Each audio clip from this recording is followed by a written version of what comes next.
할렐루야. 오늘도 모든 예배의 처소마다 여러분의 심령 가운데, 가정 가운데, 여러분의 계획 가운데 하나님의 은총과 하나님의 평강이 충만하게 임하기를 축복합니다. 우리 소요리 문답 16문, 제가 질문하고 대답은 주보를 보시고 또 자막을 보시고 우리 같이 읽도록 하겠습니다. 아담의 첫 범죄로 모든 인류가 타락했습니까? 아담과 맺은 언약은 아담만 아니라 아담과 후손과도 맺은 것이므로 정상적인 출생 방법으로 태어난 모든 인류는 아담의 첫 범죄 때에 아담 안에서 범죄하고 아담과 함께 타락했습니다. 여기 단어가 하나 빠졌네요. 아담 안에서 범죄하고 아담 안에서 타락했다고 되어 있으니까 그 맨 뒷부분에 다음 sinned in him and fell with가 빠진대요. with him. 집집마다 아이들을 보면 그 부모를 닮았어요. 우리 집 아이들도 저희 부부를 많이 닮았어요. 외모도 닮고 체질도 닮고 식성까지 닮습니다. 다행히 아직까지는 우리 자녀들이 왜 이렇게 낳았냐고 불평하는 사람은 없습니다. 저도 어릴 때 집 앞에서 놀고 있으면 아버지 친구가 저희 집을 찾아와서는 저를 보고 대뜸 하는 말이 너희 집이 어디냐? 그래서 제가 그분을 안내했어요. 저희 아버지를 만나서 하는 말이 임 선생님 아들인 줄 척 보고 알았습니다. 그러는 거예요. 왜 그렇죠? 제가 아버지를 많이 닮아서 그렇습니다. 여러분, 자녀들은 성격도 물려받고요, 같이 살기 때문에 정신적인 부분까지 물려받는 것을 볼 수 있습니다.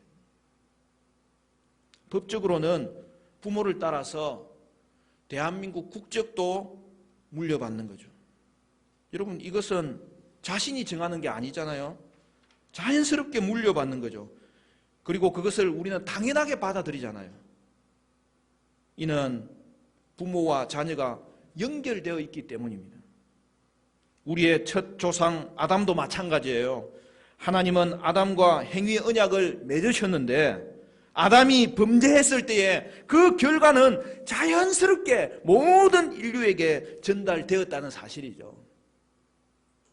여러분, 그래서 16문의 질문이 뭐예요? 아담의 첫 범죄로 모든 인류가 타락했습니까? 답을 뭐라고 한 거예요? 우리 같이 한 번 더 읽어보도록 합시다. 다 같이 시작. 아담과 맺은 언약은 아담만 아니라 아담과 후손과도 맺은 것이므로 정상적인 출생 방법으로 태어난 모든 인류는 아담의 첫 범죄 때에 아담 안에서 범죄하고 아담과 함께 타락했습니다. 이것은 죄의 범위를 말하는 거예요. 즉 아담의 범죄는 모든 인류에게 영향을 미친 거죠. 따라서 아담이 선악과를 먹고 죄를 지었을 때에 아담만 형벌 받은 것이 아니라 이후에 태어나는 모든 자손도 형벌을 받게 된 거예요. 처음에 아담은 오늘 우리와 비교할 때, 다른 인류들과 비교할 때에 이 다른 점이 있어요. 아담은 출생으로 태어난 자가 아니고 어떻게 된 거예요? 처음부터 어른으로 만들어진 거예요. 그러니까 모든 다른 사람들은 아담에게서부터 나온 거죠. 여러분, 하와도 마찬가지입니다. 하와도 아담에게서 나온 거예요. 갈비뼈로 만들어진 거예요. 아담의 다른 점 중에서 가장 중요한 점이 또 하나 있어요. 그것은 아담은 자신에게서 난 인류 전체의 대표였다는 거예요.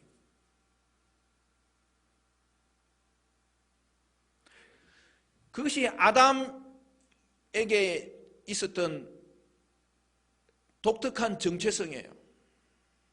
그러니까 하나님이 아담과 행위 언약을 맺을 때에 아담은 모든 인류를 대표해서 맺은 거예요. 그런데 어떻게 되었습니까? 아담은 모든 인류를 대표해서 언약을 맺었기 때문에 그가 언약을 잘 행하고 나면 그 얻는 유익은 어떻게 돼요? 모든 인류가 같이 받게 되는 거고요. 언약을 어긴 형벌도 같이 받게 되는 거예요. 예를 들어서 두 나라가 어떤 조약, 평화조약을 맺는 경우가 있지 않습니까? 그러면 두 나라의 모든 국민이 회의에 참석할 수가 없어요. 불가능해요. 그래서 각 나라는 회의에 대표를 보내는 거예요. 대표들이 하는 말이 그 나라의 말이 되고요. 대표들이 평화조약에 서명하면 그들이 속한 나라 전체가 서명한 것이 되는 거예요. 사람들은 때로 자신들의 대표자를 선택합니다. 권위 있는 사람이 대표자를 선택하기도 합니다. 하나님께서는 모든 인류를 대표하는 자로 아담을 선택하신 거죠. 우리는 하나님께는 모든 지혜가 있고 하나님이 하시는 일은 모두 선하다는 것을 알기 때문에 이건 역시 최고의 선택이었다는 것을 알고 있습니다. 그런데 결과가 어떻게 되었습니까? 하나님은 아담과 언약을 맺고 완벽하게 순종하면 영생을 주시겠다고 선언하셨고, 금지된 열매를 먹으면 죽겠다고, 죽는다고 선언하신 거죠. 여러분, 여기서 우리가 꼭 생각해 봐야 될 것은, 여러분, 아담이 순종하면 어떻게 돼요? 아담이 순종하면 모든 인류가 순종한 것 같은 거예요. 그것과 같아서 여러분, 우리가 태어나기 전에도 우리는 영생을 얻을 수 있었던 거죠. 그러나 아담은 불순종하였어요. 그래서 어떻게 된 겁니까? 모든 인류가 사망에 빠진 거죠. 오늘 읽은 우리 본문 말씀에 그 내용이 나오잖아요. 우리 같이 읽겠습니다. 12절 시작. 그러므로 한 사람으로 말미암아 죄가 세상에 들어오고 죄로 말미암아 사망이 들어왔나니 이와 같이 모든 사람이 죄를 지었으므로 사망이 모든 사람에게 이르렀느니라. 사망이 누구에게 이르렀어요? 모든 사람에게 이르렀느니라. 아담은 모든 인류의 대표자예요. 아담이 죄를 지을 때에 모든 인류는 아담 안에서 범죄한 거예요. 아담과 함께 타락했다는 거예요. 여러분, 이것이 소요리가 가르치는 아주 위대한 진리입니다. 정확한 진리라는 거죠. 하나님은 항상 약속을 지키십니다. 아담이 금지한 열매를 먹는 순간 곧장 죽게 된 것은 아니지만 영적으로는 이미 죽은 거예요.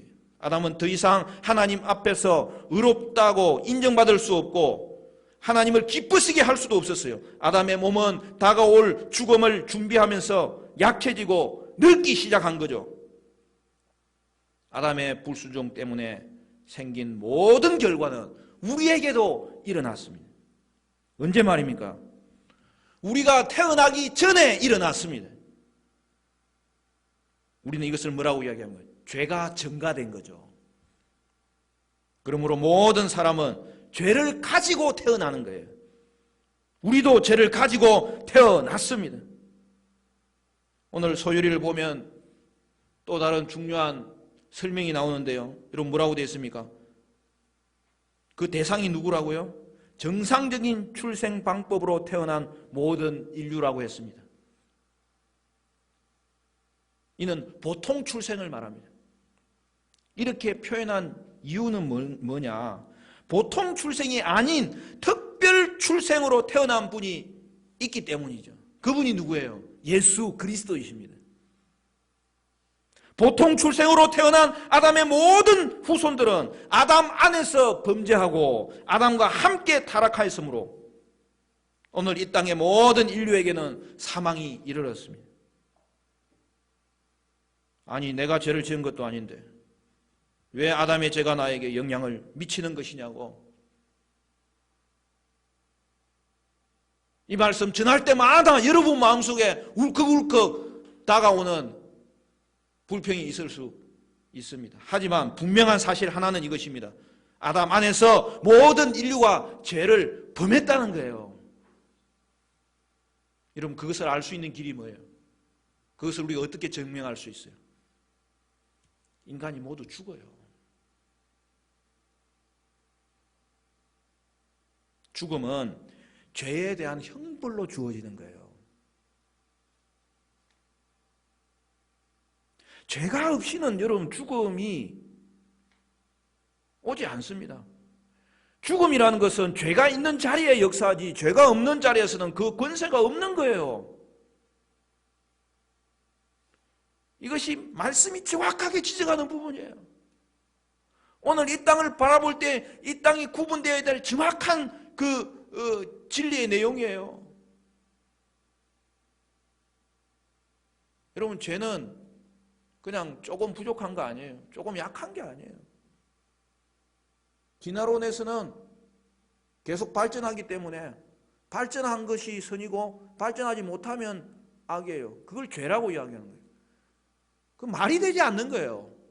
여러분, 죄는 영적인 관계를 말하는 거예요. 그리고 이 영적인 관계는 모든 관계의 근원이 되기 때문에 그 관계의 결과가 실제적으로 나타나게 되어 있는 거예요. 이 말씀 앞에 굴복하지 않으면요, 인생을 허투루 사는 거예요. 이 현실 앞에서 자신을 돌아보지 않으면요, 그 어디에도 희망이 없어요. 남들보다 조금 잘 살 수 있어요. 남들보다 조금 잘날 수도 있어요. 그러나 그것이 아무 소용이 없어요. 힘이 없어요. 능력이 없어요. 우리 인생을 지탱해 주지 못해요. 잠시 지탱하는 것 같이 보여요. 그러나 그 지탱은 지탱하면 지탱할수록 그의 성적은 까먹는 거예요, 도리어. 그것이 오늘날 우리의 현실이에요. 오늘 이 땅의 현실은 죄 가운데 범죄한 현실이고 죄 가운데 타락한 현실이에요.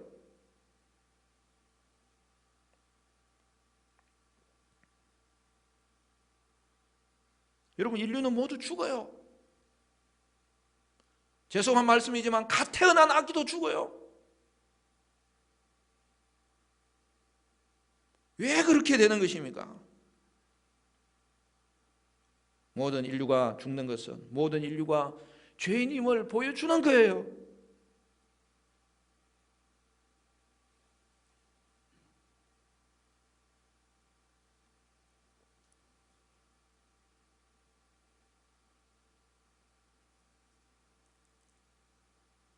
오늘 우리가 저 높은 곳을 향하여 찬송했는데, 원래 이 찬송 제가 잘 안 부릅니다. 이 찬송만 부르면 돌아가신 아버지가 생각이 나요. 근데 그러다가 또 한 가지를 더 생각하게 되는 거죠. 우리 인생은 제가 존경하는 우리 아버지조차도 죽을 수밖에 없었던 것은 죄인으로 태어났기 때문에요. 그러나 죽어야만 새 옷을 입을 수 있고 영생의 옷을 입을 수 있기 때문에 이 땅에서도 구원받았지만 완전한 영생의 옷을 주시려고, 도리어 이 과정은 성도에게는 생명의 길이기 때문에, 그래서 다시 한 번 더 우리는 예수님을 바라보게 되는 거죠.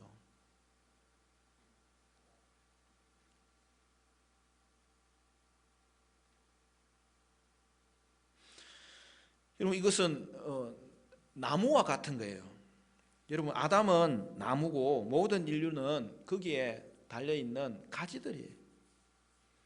나무가 나쁜 나무가 되었으므로 그 가지도 나쁜 가지가 된 거예요. 그 가지에서 나오는 열매는 나쁜 열매가 되는 거예요.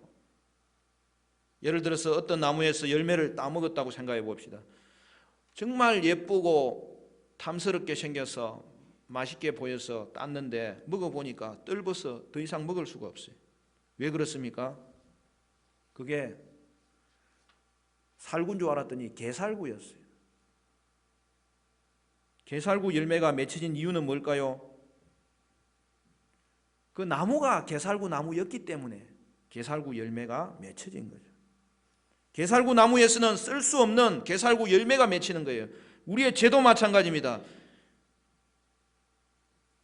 오늘 우리는 아담의 죄의 나무에 붙어 있기 때문에 거기로부터 난 열매는 동일한 죄의 열매를 맺는 것입니다. 그러면 우리는 이제 어떻게 해야 되는 것입니까? 어떻게 되는 것입니까? 사랑하는 성도 여러분, 그런데 바로 여기에 복음이 등장하는 거예요. 좋은 소식은 이것입니다. 하나님이 자기 백성을 대표하는 또 다른 한 사람을 이미 택하셨다는 사실이죠. 하나님은 자기 아들이 인간이 되도록 계획하신 거예요. 그리고 예수님은 이 땅에 인간으로 오셨어요. 완전한 순종의 삶을 사셨어요. 예수님은 하나님의 계명을 한 번도 어긴 적이 없어요.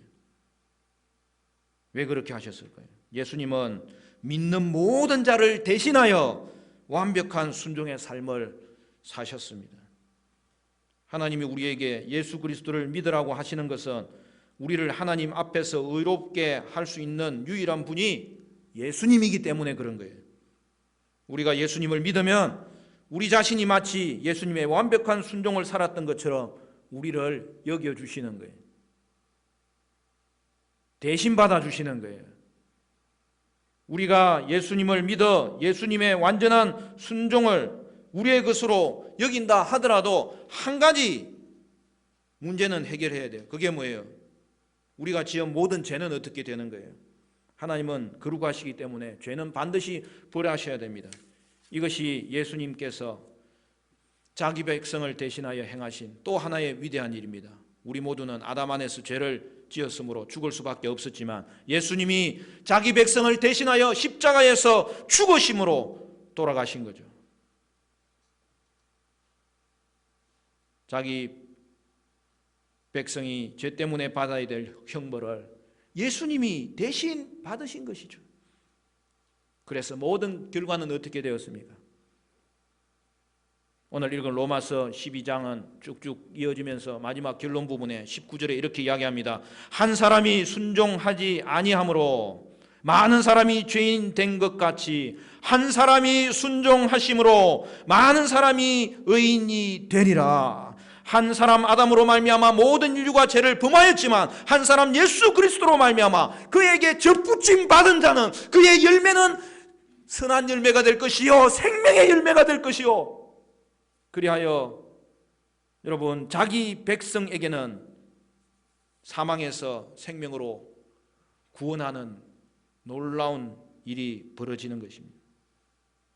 여러분 이것 또한 대표의 원리죠. 여러분 보십시오. 사망도 대표의 원리로 오지만 대표의 원리로 인하여 생명도 우리에게 찾아온다는 사실이죠. 예수님은 모든 자기 백성을 대표하십니다. 예수를 믿는 모든 사람을 대신해 예수님은 완벽한 순종을 이루셨고 또한 예수님은 십자가에서 돌아가실 때에 자기 백성을 대신하여 돌아가셨기 때문에 그들이 죄로 인하여서 받을 형벌을 예수님이 모두 씻어 주셨습니다. 예수님께서 자기 백성을 대표할 수 있는 근거가 무엇이냐?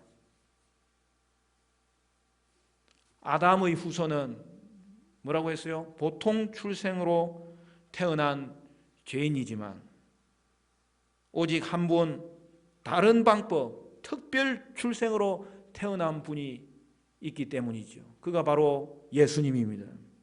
예수님은 동정녀 마리아에게서 나신 분이시로 성령으로 잉태되어 이 땅에 오신 거죠. 따라서 예수님은 인간의 몸을 입으셨지만 죄가 없으신 분으로 이 땅에 오실 수 있었던 것이죠.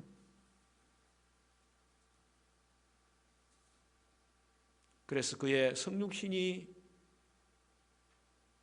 놀라운 은혜요 비밀이고 그의 생애가 놀라운 은혜요 비밀이고 그의 죽으심이 놀라운 은혜요 비결이고 그의 부활하심과 성천하심과 지금도 우리를 위해서 십자가를 지실 때만 대제사장이 아니시라 저와 여러분을 위해서 영원히 중보하시는 유일한 중보자로 오늘 우리를 위해 하시는 분이시기 때문에 그것이 우리에게는 놀라운 은혜요 비밀이요 간증이고 찬송인 것이죠.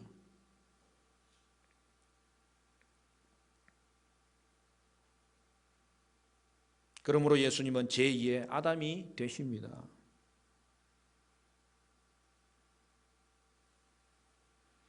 그러니까 대표 원리에 의해서 죄가 증가될 뿐만 아니라 대표 원리에 의해서 의도 증가됩니다. 할렐루야.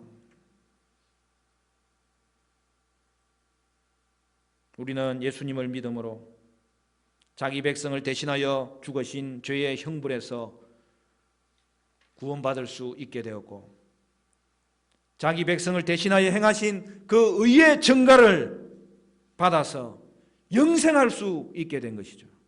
사랑하는 성도 여러분, 하나님께서 자기의 독생자를 보내주심이 얼마나 감사한 일인지 모릅니다. 그 예수님 이 땅에 오시사 우리 위해 십자가를 지시고 대신 죽어주심이 얼마나 감사한 일인지 모릅니다. 그러므로 우리는 예수를 믿고, 그리하여 예수님이 완전히 의롭게 사신 것과 우리 대신 십자가에 돌아가신 것을 확실히 믿어야 되는 거죠. 이것만이 생명의 길이고, 이것만이 회복의 길이고, 이것만이 영광의 길이고, 이것만이 하나님과 평화를 누리는 길이고, 이것만이 하나님을 기쁘게 하시는 길입니다. 사랑하는 성도 여러분, 자기 백성을 대표하여 이 땅에 오시사 십자가로 우리를 구원하신 예수님을 생각할 때마다 저와 여러분은 복음을 기뻐하시기를 바라고, 예수 믿고 구원받은 은혜에 대해서 하나님께 늘 감사하시기를 바라고, 하나님께 영광 돌리는 복된 심령으로 살아가는 은혜의 심령 되시기를 간절히 축원합니다.